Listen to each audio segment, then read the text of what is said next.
What's going on, y'all? Welcome back to the Links and Lines podcast. It's Darian and AG, and in this episode, we're going to be talking about the importance of competitive analysis in your business, brand, anything you're doing, basically. So, of course, I'm going to let AG go ahead and kick it off with his first thought. Competitive analysis is super important because it gives you a firm knowledge on your industry. What I mean by that is whatever industry you're in, you need to be a pro at it before you even tap into it. Once again, I'm big on research, and I feel like whatever industry you're getting into, you need to go. If you're not a big reader at this point, you're gonna have to develop into one, but you go watch some YouTube videos, go do some, little easy research, but you should be able to have a firm knowledge of what you're getting into in the first place. You also need to understand potentially having better prices depending on your product, or providing a better service, or, once again, you've heard me say this before, you're not the only person doing what you're doing. We're not the only people doing what we're doing, but we're the best at what we do. You got to be the best at what you do, or have that mentality. Even if you're not actually the best, you have to think that you are, not in an arrogant or cocky way, but in a way that's going to lead you to success. So knowing how to navigate through your market is a skill in itself, because some people may start a food spot, but they get discouraged because there's 10 McDonald's around where they're around.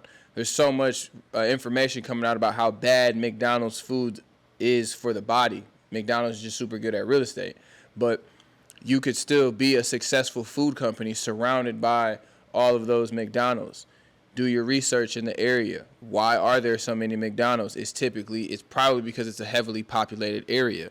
Once again, they're just there for the real estate. They're not really there to sell you a good burger, you know what I'm saying, or a good food. They're there. It's convenience. So you definitely want to, figure out where you lie in that arena. Yeah. That was actually my first one, too. You're not the only one competing in the space. And so what's important about that is, so many times you hear people who are excited, like, I'm the first one to do this. We're the only ones doing that. First of all, you're probably wrong. But even if you were right, you don't want to be right in that sense. You want somebody else already solving that problem, making money, so that you know that it is a real problem. It's not just in your head, and other people are already paying for it. So it's a good thing to do a competitive analysis and realize and find other people who are already doing exactly what you do, or the closest to it, because that's going to show you that there's a need for it, and it's going to also offer you a lot of insight on how you can position yourself, to AG's point, to be better than them or outperform them. But if there's nobody in that space, you might want to think about the problem you're trying to solve, because it might not be big enough to be worth doing as a business. Absolutely, which is why knowing your market gives you a better grip on reality. You don't want to be someone that's creating a new business, or you have this grand idea that doesn't make any sense, or that isn't scalable, or that isn't something that you can actually make happen. I'm a big believer in believing in yourself, having faith, being positive for sure, but there's a line between realistic and unrealistic. You can't be afraid to check yourself and hold yourself accountable to the reality of your situation. So if you're in a market, well, I work with a lot of properties, so let's say I'm going to go open up a new Airbnb. I'm actually surprisingly not going to open up an Airbnb in Los Angeles, California. That market is way too saturated. I'd rather open up an Airbnb in San Bernardino, and that's outside of LA, still popular. You can get there within, an hour, maybe a little bit more with traffic. But my point is focusing on surrounding areas that people will be. It's a cheaper option for consumers. You want to, but I wouldn't know that if I didn't actually go vet that area. I've personally set foot in San Bernardino. I personally have had properties in LA that I'm speaking from experience. So I'm not just giving you an example from randomness. It was actually a very unenjoyable experience investing a bunch of money into opening up a new Airbnb that ended up failing. What we like to call it was a lesson. did my market research, but I still had to learn a lesson. So had I not done any research, I probably would have had a worse lesson to learn. So I'm not saying that just because you're doing a competitive market analysis that you're going to instantly win the first time. You're going to bump your head. You're going to scrape your knees. So it's just literally about bouncing back. And at least I understood that, okay, LA is not, Los Angeles itself is not for me, but there are a plethora of cities throughout the whole state of California that fit what we're doing. So we just had to relocate, and now that we've relocated, we've had better successes. So that was that. Yeah, that's a great point and example. I think it kind of ties into my next couple, which is one, just studying your opponents, and it sounds like that's what you were doing, looking at the different competitor Airbnbs in the space and things like that. But again, you wanna be aware of who your competitors are, and you want to study everything about them, from their marketing strategy down to their pricing model, customer service, read the reviews online, what are people saying about them, Better Business Bureau, what grade do they have on there?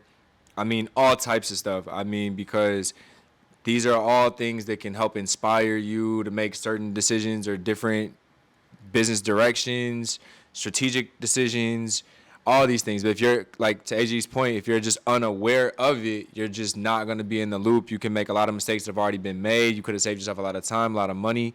So yeah, study your opponents and learn from them.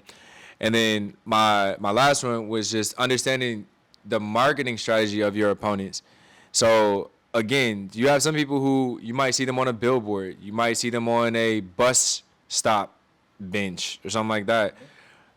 But you might also see people on QR codes or YouTube ads or Facebook ads and Google ads. So there's so many different ways. There's newsletters, text message sign. I mean, there's just so many different ways to engage with people. But this is what we're talking about. If you're not looking at what your competition is doing, how are you gonna reach your audience more effectively than your competition if you don't know how your competition is reaching their audience?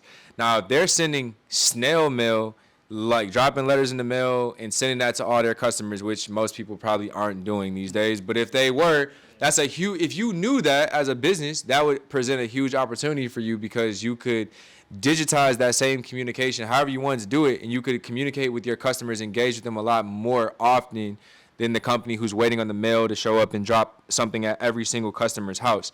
So again, it's like being aware of your competition on different levels, the business and pricing side and all that stuff. That's great. Mission, purpose, value, that's all great. But then you also want to know too, like, how are they marketing? How are they reaching their people?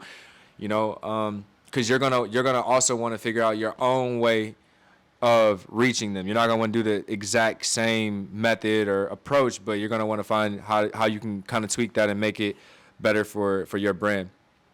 Do you have anything else on this one? Yeah, overall, just don't be a carbon copy. You can go learn exactly what your competition is doing to have that knowledge, but don't just flat out copy. Yeah, absolutely. So authenticity always wins. We've said that in some previous episodes before, but yeah, I hope y'all took some value out of this one. Let us know in the comment section down below. Have y'all done competitive analysis before? I mean, what are some stories that you might have from another competitor of yours in your business, in your industry? Let us know. Super curious about how you navigate that, how you handled that. But until next time, it's Darian AG, Links and Lines Podcast. See y'all next episode. Peace.